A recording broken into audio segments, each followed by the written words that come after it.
bonsoir à tous les téléspectateurs et auditeurs de la radio-télévision de Nzeza Zingeti.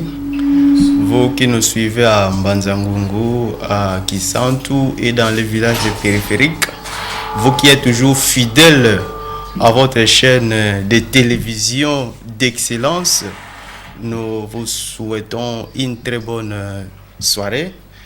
Dans cette émission, sur ce plateau de télévision, je ne suis pas seul. Nazana Ndeko Francis, qui est un habitué de la radio-télévision de Zazingeti. Bonsoir Ndeko. Bonsoir Ndeko Taylor. En tout cas, Eza et Sengo Kokuta na Susuna yo na poko ya lelo na plateau na biso ya RTNZ. Merci beaucoup Ndeko Francis. À ma droite, Tozana Maman Pascaline, une femme leader du terroir. Maman Pascaline, bonsoir. Bonsoir papa. Et à ma gauche, Tozana Maman Florence Oyo Aye Lelo na radio-télévision de Zazingeti. Bonsoir Maman Florence. Bonsoir. Mesdames et messieurs, aujourd'hui par rapport au dossier du soir, un sujet qui fait même la toile, qui fait parler l'actualité, un sujet Oyo et Pesiba Nekongo Kanda en particulier et tous les citoyens congolais en général. Il s'agit de l'arrestation de monsieur Atumatu Bwana, le gouverneur réhabilité Ndeko Francis. Bazo benga le gouverneur réhabilité des droits. Quelles sont vos impressions Ndeko Francis par rapport à l'arrestation, les spectacles, je dirais, les théâtres qui a conduit à l'arrestation Yandeko Atumatu Bwana? En tout cas, je dirais que personnellement, j'ai suivi avec tristesse la scène qu'on nous a présentée hier. Ces spectacles-là, en tout cas, ils allaient qui malamu mingi te makambo soni. Na niveau en tout cas, ça ne passe pas. Ça ne passe pas. Arrestation dans un état de droit ndenge bakonzi na biso bazoko yebisa ba biso ngo mikolo nyonso toza état de droit, c'est vrai, c'est inscrit dans la constitution na biso depuis 2006 et même depuis bien avant. Na ba constitution na biso ezalaka toujours que tozalaka état de droit. Mais na état de droit au chef de l'état zolinga ko imprimer mikolo yo spectacle on a monaki wana, en tout cas ça ne ressemble pas à un état de droit. C'est tout sauf un état de droit. C'est tout sauf un état de droit. Maman Pascaline, apparemment le peuple Nekongo bazala qui apparemment humilié. Est-ce que Namukola Lelo vous a fier ya kozala Nekongo par rapport à humiliation au den de Nekongo Ndeko Francis à lobby ou azala qui humilié Namukola lobby par rapport à kokanga manaye? Étant une femme leader, l'impression est anine. En tout cas, étant femme leader, il y a territoire Oyo, et ça biso mawamingi passe na motema po biso maman ni tobo tarabino. Tobo marabino 9 mois na kati ya likumu. Alors vie makabwana banda to komi boye tobo ti bana na biso, c'est la toute première fois to mona événement wana. Ngala ko benga ngo événement parce que les habits d'événement pour notre monate un gouverneur bakangele modèle wana muto koza na mabena ye mais procédure yango pété yango episi biso esingote surtout biso ba Nekongo tout ça les singo moko te atamuki na événement wana. Maman Florence, tomoni Ndeko Atumatu Bwana, 4 éléments ya la police sans tenir baye ba zune de Guatou. Tout le monde a image où tout se réservé à l'accès à la population de quoi tout à ça qui résistance mon côté n'a pas élément à la police mais bas une de quoi tout na 4 éléments bandi ko tambu ça y est na butu te mena moi nzela de quoi tout bazo benda e pantalon plutôt à l'attaque de Francis c'était Survette, hein? Ouais. Un survette n'a bras cassé. Hein, de quoi tout bazo tamousaï. Impression des années étant une femme leader. Merci beaucoup pour la parole. En tant que femme leader. Tout ça honoré parce qu'il y a plusieurs femmes leaders sur ces plateaux de télévision. Mais dans un premier temps, on a représenté la maman Pascaline, la maman Florence. L'impression de la maman Florence. En tant que femme leader à territoire à Madimba, en tout cas, indignation au Bassala qui gouverneur à tout. Humiliation. Humiliation. Donc, natala ki bilili wala sepil sengata mukete ma monsieur Tangi. Donc, gouverneur à tout bakangi ye ndenge bakanga Simon Kimbangu. Comme hier, azamwana ya Simon Kimbangu.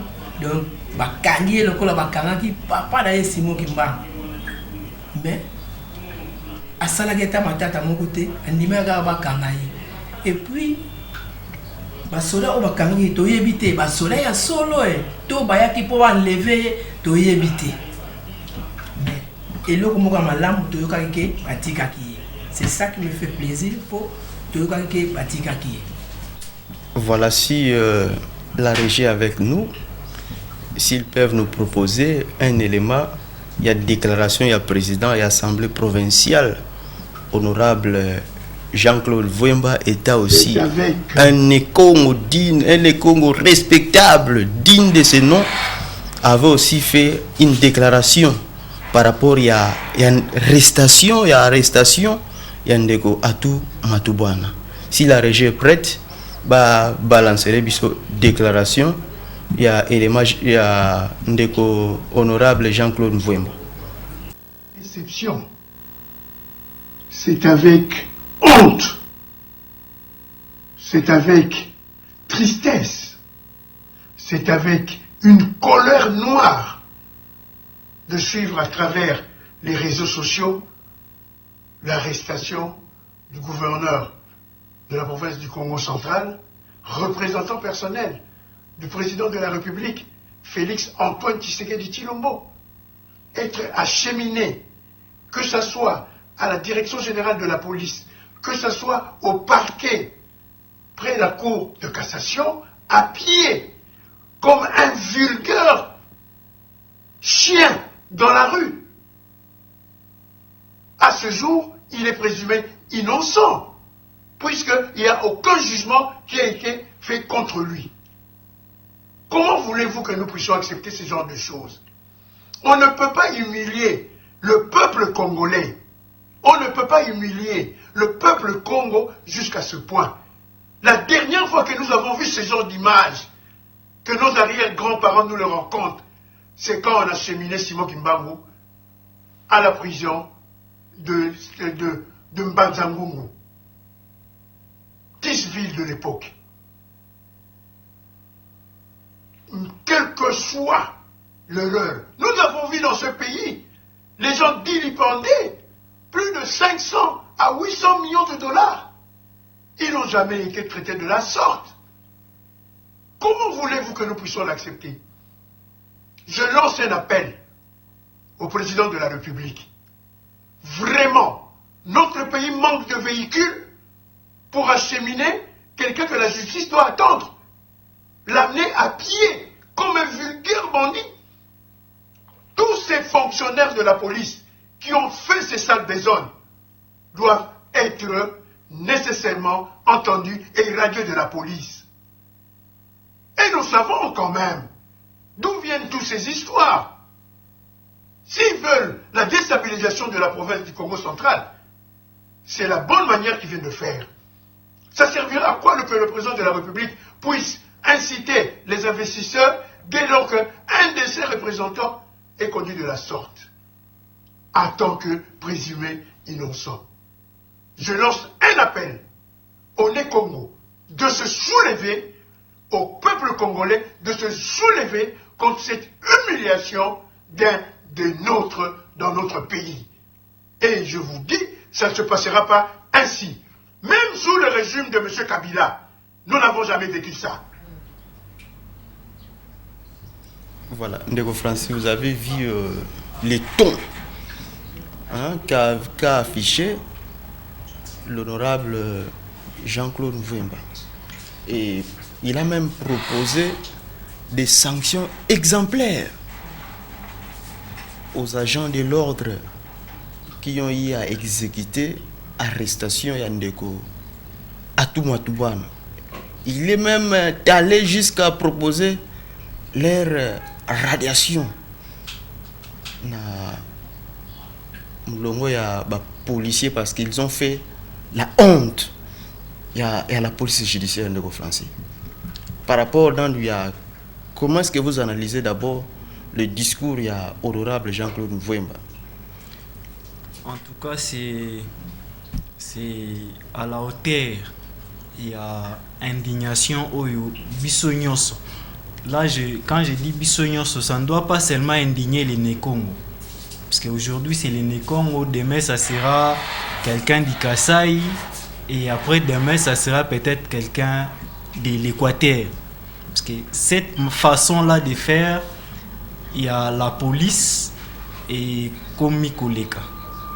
Et lobby, automonaki lobby, zalaki les paroxysmes.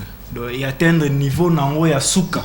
Parce qu'on a vu des arrestations, on a vu des spectacles, mais où il y a lobby, c'était grave. Et réaction, il y a... Bah, lobby que arrestation à Bongo, la dernière, zalaki, tant bakangaki papa Simo Kimbango. Oh, elle est putain, vraiment. Voilà. Donc, ceux qui vont comparer arrestation à Ndekwatu Matubwana, na ya Simo Kimbangu, c'est que c'est grave. Parce que biso totangi nenge bakangaka Kimbangu wana na ba classe, toyebi que c'était de façon inhumaine. Traitement au ya sibisaka wana c'était de façon inhumaine. Mais malheureusement, tant aux tala ba image ya lobby, c'est de façon exprès que toleki siango te awa pour na eko choquer lisusu batu mususu. Mais tozo mona que ce n'est pas possible. Un responsable de ce niveau-là, on ne peut pas les traîner na Katianzila Bongo. Quelqu'un qui avait des véhicules chez lui, on pouvait, ceux qui la police azaki na mitukate, on pouvait les prendre, bah tiens na mutuka na ye donc lobi mitukato la police azaki okufa. Oui. Yango to yiko loba. Parce que et puis azaki n'importe quelle la police te pourtant bazuye ba mimi un inspectorat général. Donc azaki n'importe quelle la police. Et puis je vous signale azaki souciat moro boete que ya coin moro boe. Non. C'était les hauts niveaux à la police. Donc Bazaki, en tout cas on peut dire que Basala qui est exprès pour humilier. Parce qu'il y a des conditions, surtout il y a humiliation, ils allaient qui réunissent l'eau. Et puis on pouvait même attendre même devant sa parcelle, le temps qu'il va négocier, même moto, il va négocier devant pendant qu'Azana n'a pas monaé, mais on les fait sortir, batamboussier, ceux qui combien d'avenir on a jusqu'à l'arrêt. Pour matisser na moto na ba condition c'est inacceptable. Et je pense que réaction de Jean-Claude Mvouemba ils a vraiment à la hauteur. Il y a indignation au besoin de dénoncer. Maman Pascaline qui me fait yindaki ba tumbi ba piné ba kangi nzela nyonso lobi presque la vie était presque impossible. Ils ont accepté que quand même Banekongo baza quand même na bomoko. Ou si Banekongo en particulier et puis bandeko belé mais bandeko diaspora, bandeko même ya Kasai, ya Lubumbashi, ba dénoncer Fewana. Mais en particulier biso, il a accepté quand même ki bomoko soutien total au bandeko baza na yango, bandeko Kimpese, bandeko ya Mbanzangungu. Il a soutien te bazana onande ou bolingo bazana ndeko Atumatubwana to mona ke lobby moto na Mbanzangungu la Kimpese ezo la kisake bolingo ezali toza bomoko tozalaki bomoko parce que ni d'été batwana ba revendiquer makambo basala ki lobby nde batika ki était mais ba moni ke to kanganzela to tia moto ta camion mo ko legate ke ne Kinshasa jusqu'à ce que va libérer par après bayoki que la police est au calmer bango te bosa sou mobulu te situation et comment on calme après bayoki que batika qui pour à répondre lundi na parquet maman Florence eyeba na kaka eyeba na maman Pascaline eyeba na ke mukongo da ne sango meme Bukongo ye alobaka na ye takipaka na ye te donc biso modèle na biso kasavubu ndenge yesu aloba obeti moto mbata boye na gauche opesi na droite. Est-ce que attitude oyo bandeko ne Congo bazaki na en particulier en général unité nationale, c'est-à-dire congolais nyonso lobi dénoncer qui fait wana impression nous par rapport à soutien wana total na Congo mobimba pandeko Atuma Tubwana oyo azalaki humilier lobi et lobi na ndeko Francis. Merci pour la humiliation wana vraiment mutu nyonso azalaki na passe na motema donc ata bajeni nyonso ndakoloba donc mokili mobimba ko bamonaki scène wana lokwa bamonaki scène wana mutu moko te azalaki na esengo mutu nyonso azalaki na mawa napesi bango makasi mingi mbala nsima bevenema ndenge wana ekoki kozongela biso toujours babunda bitumba mpo ndenge bitumba molimo babundaki na mutu alobi oyo aye mutu na mutu asali oyo aye donc esika vandi azondima te mpo nde balobaka ke mutu akozala mabe azalaki ata likambo moko malamu ezalaka te fo ezala kaka po biso nyonso oyo Congo central nyonso mutu nyonso aliaki mpe mbongo mokuluki nanoka bata 200 francs te zomona donc ezali makambo yaka c'est que biso na Congo central pe mbutu boyokana ezati biso na Congo central mbutu ezali parce que boyokana ezalaki ye alinga koma niveau na te bakanga ye alinga babongisa ngo dans la miable elingi sile okoma tina etape wana te mais nga na kosenga tozala bomoko bolingo wana bomanifestaki lobi ezala makuku matatu donc ezala mpenza ya solo ezala lokuta te ke ya transparence osalika boye bwamona ok osali mwa likambo ezala na motema ezala motema zomona biso nyonso esali biso passeport aza tata na biso numéro ya province ata kabelinga mbongo te mais lokola aza numéro ya province azoreprésente président de la république tokopesa eka na respect. Maman Pascaline message no asuki eza nini avant que maman Marie-Claire na maman José ba rejoindre biso na plateau message no eza nini étant femme leader ya na territoire ya Madimba na Congo central femme leader ya territoire ya Madimba lelo nalandaki na radio honorable Lintunga alobi na radio ke na territoire ya Madimba atangi badepute nyonso des provinciaux des nationaux atangi bango alobi tozala bomoko tolingana biso mpe na territoire ya Madimba totombola Madimba ekende liboso ma gauche droite mais a souhaité joyeux Noël et bonne fête de Nouvel An 2022. Alors bisonyos bana territoire Madimba makuku matatu malamla neko Lukaya cataracte bas fleuve tous à la bomoko tous à la cima ya gouverneur à tout quel que soit salama be toni bongo mi yibi o ba bomi bat na Kinshasa ndenge nini bakangaki bango ndenge wana te bakangi bango ndenge wana te mpo na nini balingaki kaka basalir réputation na ye mais au contraire batomboli ye ndenge basalir ye batomboli ye nzambe mpe atikaki ye te heureusement bagarde du corps na ye bazalaki te mele makambo mosusu elingaki ekoya bakangi ye kaka ye moko bagarde du corps bazalaki te mpo nga nayebi bato wana nde bazalaka. Oui, maman Florence. Maman Pascaline. Message no ezani maman Pascaline. Message ngezali. Na bandeko balandi radio télévision nzeza zingeti. Étant femme leader. Pour maman Florence a été biso alipto dans la bomoko.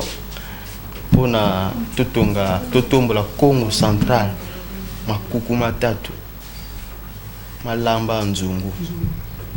C'est-à-dire les grands cataractes, Bas-Fleuve, Lukaya, Bisomisa de tout à la Bomoko.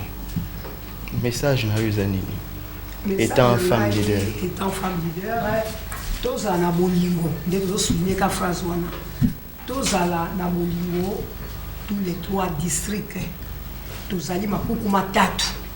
ndenge ndeko na biso mwana na biso G8 alobi beto na beto toza kaka beto na beto tokobomana mpo na nini nasengi na biso nyonso tozala bomoko tolingana oki fungidi lambulula balambululanga tozonga nzungu moko yango kaka nde naza nango e nasengi lisusu na nani honorable Vouemba étant présent de l'Assemblée provinciale na oyo awuti koloba vraiment tosengi so merci na oyo abatisi makambo wana. Voilà, les gens comment commélie biswalobi. Bonsoir chers honorables visionnaires d'une bonne table du développement. En tout cas pour moi, si avoir une contribution concernant votre sujet, je dirais que l'État congolais doit savoir respecter aussi la valeur d'une personne. Une grande autorité d'une province, les représentants du président dans une province humiliée de la sorte. Malgré les motifs, vraiment, je n'ai pas aimé cet acte.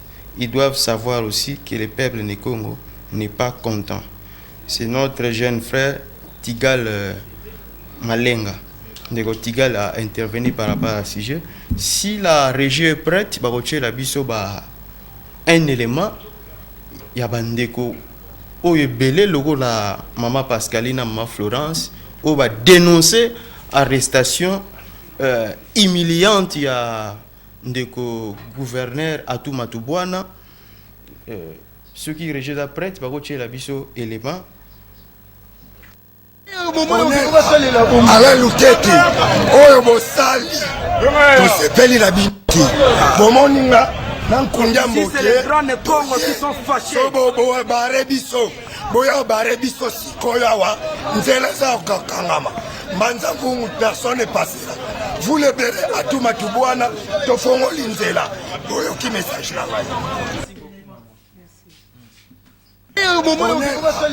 ala luketi oyo bosali tosepeli na binti bomoninga nankundia mboke so bare biso boya bare biso sikoyo awa nzela za kokangama manza ngungu personne ne passera vous le bere Atou Matubwana tofongoli nzela oyo ki message na ala luketi oyo bosali tosepeli na binti bomoninga nankundia mboke so bare biso boya bare biso sikoyo awa nzela za kokangama manza ngungu personne ne passera vous le bere Atou Matubwana tofongoli nzela oyo ki message na soko komi na mboka oyo monike bakabolaka susu mkola feti bima mboka oyo moni bakabolaka susu mkola feti soki eza feti eza mokolo wana bakokabola basusu na bakompani na banani bima mboka wana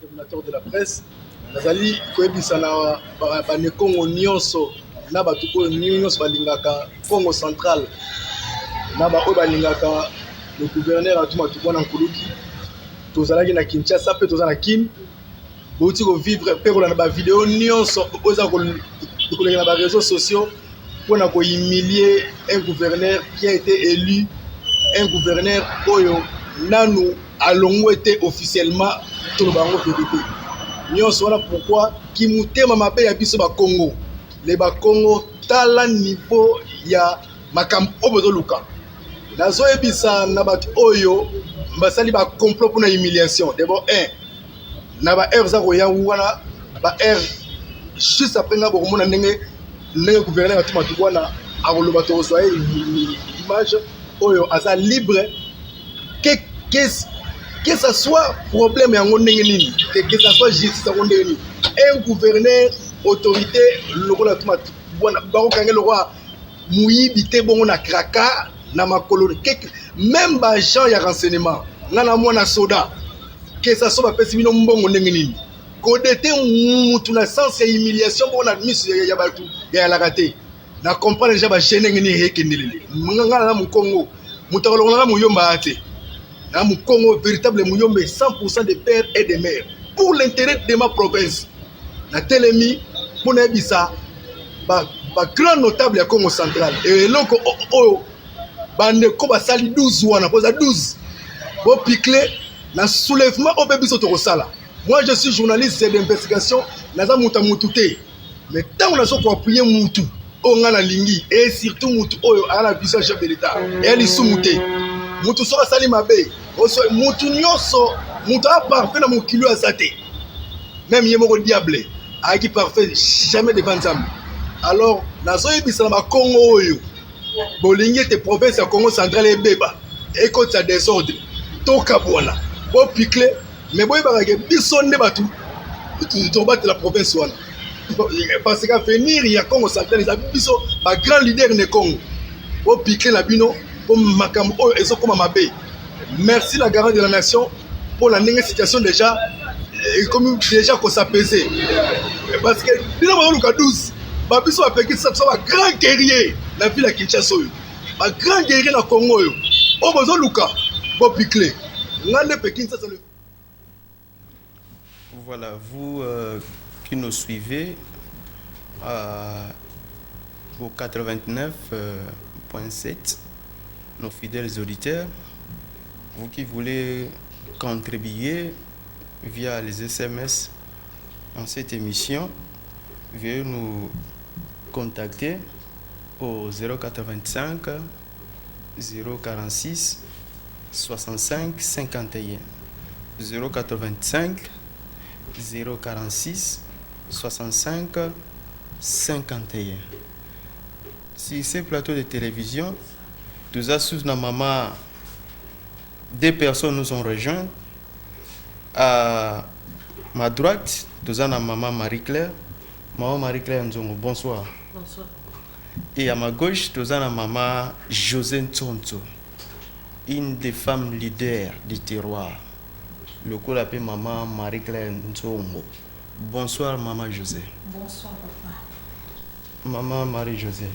Balobi que plutôt maman Marie-Claire. Balobi que arrestation ndeko Atuma Tubouane battre record il y a 21e siècle. Il balobi que dernière arrestation les gars qui na 1921. donc 20e siècle. Autres dans le 21e siècle. Bah, impression yo, Ezani étant une femme leader. Merci pour la parole. Parce que tu vas fâcher, même diaspora. Si. Tu vas na poto to bien na diaspora ba imboka congolais mais na diaspora ba fâché. Ba vidéo circulé ba tuntutu a boyango. Impressionnant zani maman Marie-Claire. Vraiment biso nyonso déjà pas c'était mawa la humiliation au basala qui le gouverneur du Congo central c'est Atuma Tubouane Koloki. Et ça ne biso pas si ceux qui ont eu qui passent dans mon thème pour l'humiliation on a ces causes du Congo te deux ans mon thème mon pays tant que les Congo sont tels les locaux les gars qui wana il faut oyo comme thème passe papa na a représenté le président la province du Congo central ce que les locaux pour les Congo sali pour na ye bazolo ka bokabwani na province na biso bien nini tozo ebati oh photos za la moto za la bon moko et loko wana epesi pasi papa pasi na mitema o emilie moto ndenge wana ko kumbe ondire moyibo ondire assassin vraiment et déranger ba mitema na biso toza ne sengwa ta mukete. Maman Marie-José. Oui. M'impressionne zanine par rapport à bukangami procédure et arrestation yandeko Atuma Tubouane. Kolela te po moi émission nous allons pemben. Bon, ma wane le karamu makasi. Azali papa. Tina lo ba bodo motema na les à l'aise te lo na lia kité. Alors, et ça li nga passe makasi parce que papa wana azali papa ya boboto. Soki bokuta na ye vraiment azali moto yo ayiba passe ya moto. Et puis côté na bilili dans les réseaux sociaux et ça li nga bien te. Moto na servette bazuma boko batela kraka bazo bende lo kwa mdayibi Bazo benda pantalon boy. bazo azaki na Servette plutôt, bazo benda ya yango. on a sima na kraka Mais notez. ya na mawa na ndenge bazotia na moto nalandaki yango na réseaux sociaux alors esalinga bien te alors etant que tozali bane Congo ndenge bandeko na nga baotoleka balobi ndenge mpe président ve balobi donc ezosala biso bien te parce que ye azoreprésente papa Faci na kati ya Congo central moto aza représentant ya mokonzi ya mboka na kati ya province faut to respecter ye tala bikolo mosusu toyebi neti baluba baswahili bangala baza na bolingo moko lokola bato moko donc tobenga yango nini parce que lingala mpe na biso eza mapasi mwa bafulbe bazalaka ebele wana babenga yango nini kikongo bantielela bolingo wana yango bango bazalaka nango mais biso awa toza nango te po soki tozalaki na bolingo wana eloko wana elekende liboso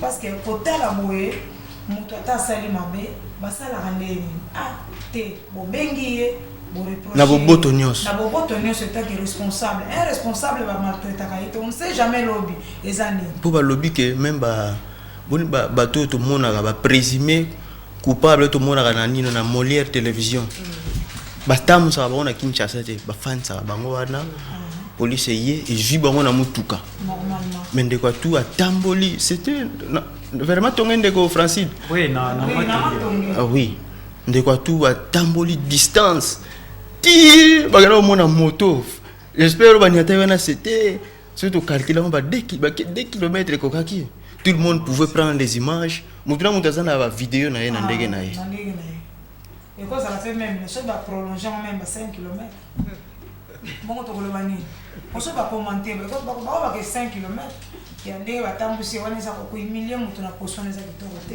asa quand même moto azali mokonzi eloko na basala ki même bana mike kitoko te ba biso soko bibi na balabala ya bino bata atuti tala mokonzi na bino bonga sana mokonzi na biso nyonso mais tellement un Congo azan esprit ya division aso ba mokonzi na bino bakangi sikolo kwa bakangaki atika so mokonzi na biso nyonso te mokonzi na bino monke eloko na pesa kitoko te batika kolobelo kwana azali mokonzi na biso parce que azo représenter papa na kati ya mboka azo kipe biso makambo nyonso asala soki bokei akoyamba bino tango azoleko pepi mbote apepaka vraiment eloko wana esalinga passe donc nazo mokondenga expliquer te parce que nasaka mte hypertension na oyo koya na kokate papa.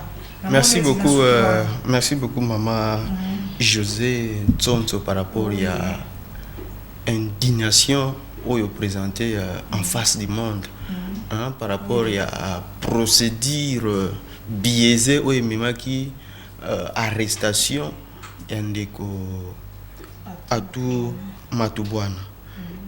Je disais 085 abandeko bazolanda biso 046 65 51, n'appelez pas, envoyez-nous des SMS, mais plutôt nous vous proposons de nous faire les SMS et nous allons vous lire. Ndeko Francis, état de droit au Ngambwa, apparemment état de droit au Mbutu. En tout cas, ça commence... Libération Yandeko Atu Matubwana. On a 18 heures, si j'ai bonne mémoire, et c'était une façon pour la justice pour nous se racheter par rapport à forfait. Bon, les gens ont exécuté qui mandat d'amener et à parquet général, ce n'était pas une façon de se racheter. Qu'est-ce que tu en penses? En tout cas, je pense aussi que c'est une façon de se racheter. Mais malheureusement, pour nos commanditaires, parce que je pense que c'est consommé. Pour l'humilier de cette façon-là, ils en ont pas commanditaire mort quelque part. Et pour nos commanditaires, je peux dire que action na bango ils appellent ba effet. Oui, ba humilier à tout matubwana mais ba victimiser pe a famille victime. Lelo na kimpe c'est lobby ba telemi. Na mbanza mu batu batelemi na songololo batu batelemi biso awa na RTNZ ba femme leader ba yeko tungisa biso photo loba pona makambo yo. Donc quelque part ba humilier c'est vrai mais ba zotombola épée. On dit que voilà, on dit que ça la popularité en de quoi tout a décuplé. Voilà, kasi ba effet yango wana. Tant boluki ko humilier mutu nzambe pe ko luka tombola. Pourtant, ils pouvaient faire ça calmement. Bazaki na mandat d'amener na bango banda kala.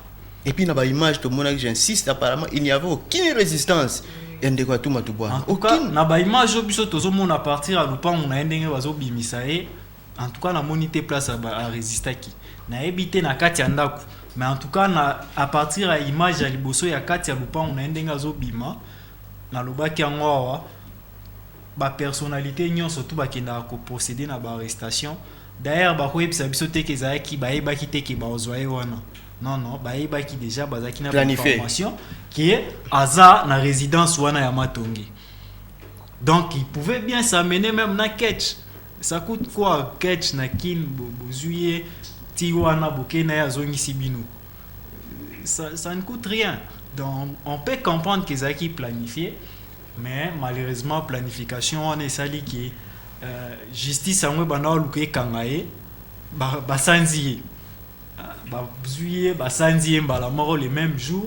Et ce qui humilie encore davantage la police, puisqu'on peut la justice, puisqu'on ne peut pas procéder à une arrestation aussi musclée. Netika na théâtre, de façon musclée, pour arrêter mutuna soki 10h na 18h botiki. Botiki Lénine, ce qui pour arrêter qui est na façon ana, c'est parce que banda obanga kima. Ou bien banda déjà ko kima, ça fait était à craindre, bokoki ko zoaete. Mais ce qu'on bozuye Nandenge ya Sony bongo après botiki, ça n'honore pas notre justice et c'est ici où on s'inscrit dans la logique qui a honorable Jean-Claude Vwemba où azo senga ba sanction.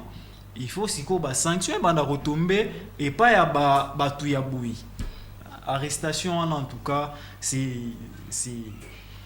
et violer ba règle nyonso. Ba règle nyonso arrestation puisque faut pas arrêter Moutou en respectant sa dignité.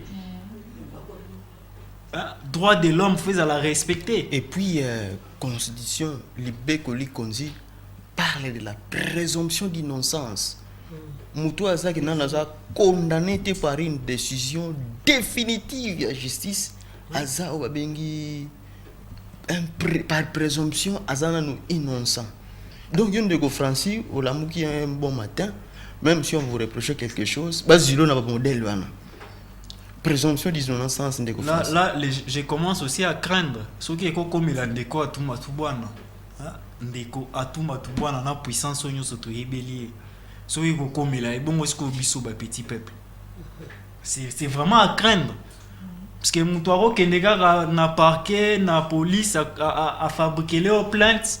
Bayeko toka yo pena voilà yo kangate bayeko toka yo oyo arrestation musclée oui bon mais mai likolo voilà na sens nango peza oyo ka sens littéral et arrestation musclée yango wana donc so linyo ka explication ba tchelo ka vidéo tali on comprendre ce que c'est l'arrestation musclée. Donc non c'est pas possible. Je pense que ba sanction retomber. Et on ne veut pas seulement les petits poissons, hein, parce que la sanction, il faut y frapper vraiment la autorité ou la commandité et le Coran. Maman Marie-Claire, un ouf de soulagement de quoi toi là là qui n'a vous a soulagé par rapport à ça. En tout cas, par rapport à ça, nous a soulagé.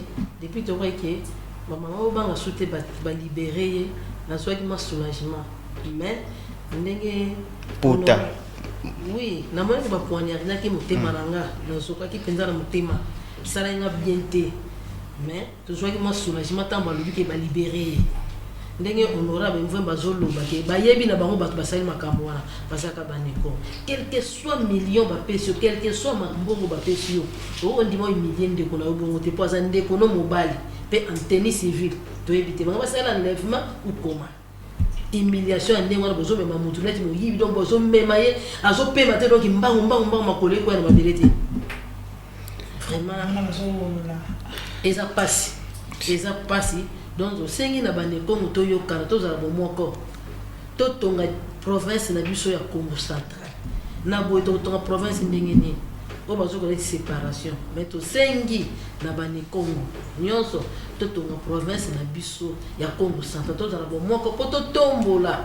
province na biso ekende liboso tozo exemple ya baprovince mosusu bongo nde basali ye batomboli ye mpe bakitisi bahumilie me batomboli ye après avoir humilié ye baremonte parce que donc bamatisi ya mati mpenza escalier lobi ntango bomona esika wana azongi nayebi te bato bosalaki bongo bokoyoka soni mpe bopusa na pembeni na ye na baacte ya ndenge wana esalamaki vraiment eza malamu te tozala na bomoko na Congo central bane Congo totonga Congo na biso mpe totonga province na biso ekende liboso totika kotia makambo mabe mabe ya mbilinga mpo tozongisa toujours province na nsima.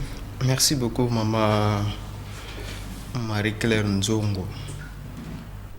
Par rapport à conseil na yo opesi pa ba ne Congo tozala bomoko lolenge kaka elobaki mama Pascaline na mama Florence et mama José. Oui. Le lobano asuka eza nini? Bon. Liloba soka vraiment nde naza bonane esengo makasi na ndenge papa na biso alali na ndako ndenge baliberaki ye en tout cas na moni ko eza mois de délivrance moko boye eza lokola moto moko azalaki bazokisi opota me bazokisi pota ou soit moto moko basalaki plan moko boye kino bakoboma ye me nzambe asali délivrance abiki azalaki na maladi makasi abiki nde mo mpe na ye vraiment esika azali biso bamama territoire Madimba c'est papa atala biso donc souci na biso na Madimba to représenter biso ko boye na soko ta ba moto to boye ko pelesa moto to boye din mais biso to ye na titre à conseil na territoire Madimba de to za boye donc souci na biso ezalaika lokola batiki vraiment un grand merci to sepeli makasi to yebi que un jour to kokutana to ko sepela pa ensemble jamais ko bossa na pe biso kwa bi que non ba maman na parmi les mamans ya Congo central ba maman oya territoire Madimba ba exécuter souci na bango ba lakisi ma amour o ezali bina ke oui ba na souci ya gouverneur na bango les ans de biso to na souci na makasi to na souci to sepeli vraiment to yebi ke ko yana to ko yambela maboko mibale. Ok, merci beaucoup. Ndeko Francis, sans pourtant aller dans la digression. Est-ce que le magistrat suprême, le chef de l'État, ne pouvait pas couper court étant garant à l'institution de la République par rapport au dossier Atumatubwana? Il y a comme un slogan État de droit. Tu as dit que dans l'État de droit, la justice est rendue par les cours et tribunaux. Et cette justice est rendue au nom du peuple et les décisions de cours et tribunaux sont exécutées au nom du chef de l'État. Tolanda qui le professeur Félix Vundoave dans la rentrée judiciaire au Conseil d'État, étant analyste juridique de Français, est-ce que le chef de l'État ne pouvait pas intervenir là-dessus? Même le président de l'Assemblée provinciale l'a dit, reconnaît M. Matubouane comme gouverneur en tant que tel, sur base de la décision du Conseil d'État. En tout cas, je pense qu'il est temps, puisque même si temps est oumeli, mais je pense qu'il est temps, chef de l'État, à s'assumer sur cette question à Congo central. Puisque en parlant des décisions judiciaires,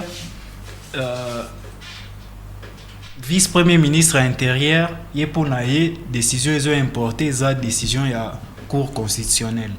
Il y a un lobby qui a exécuté.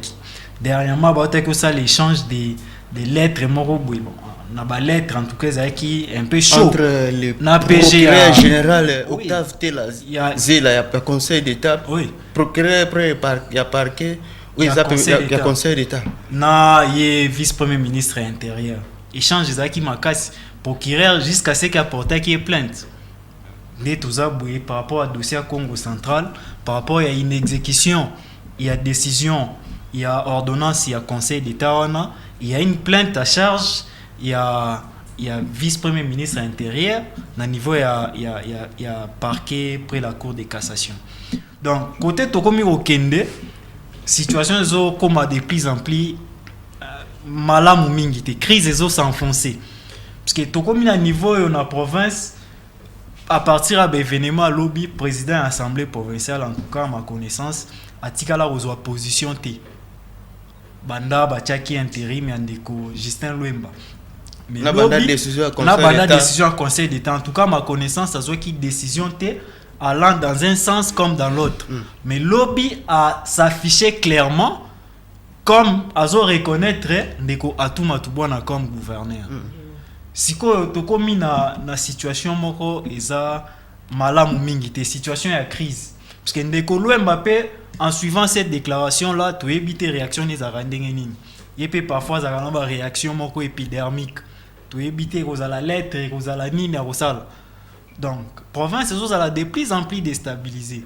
Ça fait maintenant je crois plus d'une année que situation ils ont continué les chefs de l'État je pense qu'il est temps Aza Nandibanda Mboka, ce qui a eu, je pense qu'il est temps à avoir une décision où il y a la définitive. S'il faut qu'organiser l'élection, pour écarter Bandekouana Nyonso, écarter Bango, organiser l'élection. Il faut voir l'intérêt de la province et non l'intérêt des individus.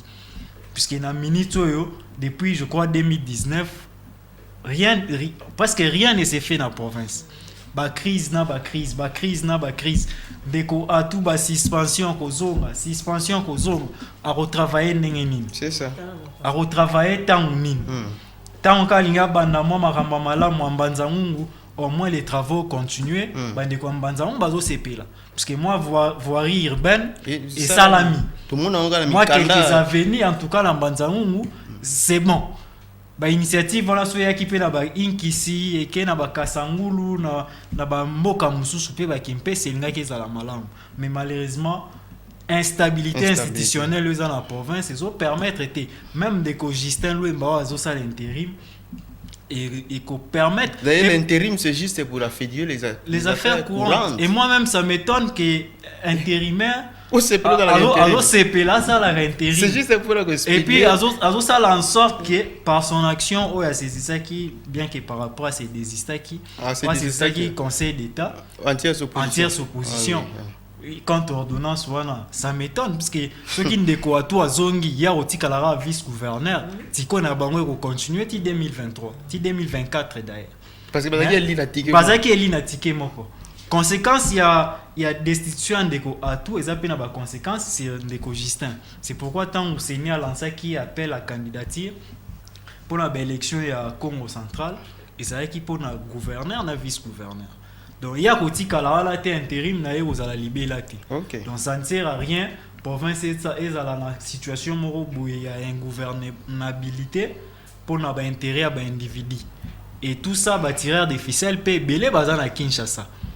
Bato belé bazo profiter de la situation bazana à Kinshasa parce que tant où bazo ba déstabiliser ndeko tout ils savent que ndeko tout a que Luka soutien kuna ba soutien on est à la rapé pambaté donc c'est seulement la situation tokomi nango je pense que justice et ezo komi ko la sa ba limite parce que tant conseil d'état à suspendre intérim et que salamité mutu sengela exécuter décision il y a s'accrocher la décision mususu ya justice en OPKK donc je pense que c'est le chef de l'état qui doit avoir magistrat suprême ou avoir garant et bon fonctionnement il y a institution il mutu sengeli a se prononcer en dernier pour na marambo so ici là province zongi la marche nango normal. Merci beaucoup Ndeko Francis pour vos analyses pertinentes. Makambo est allé droit.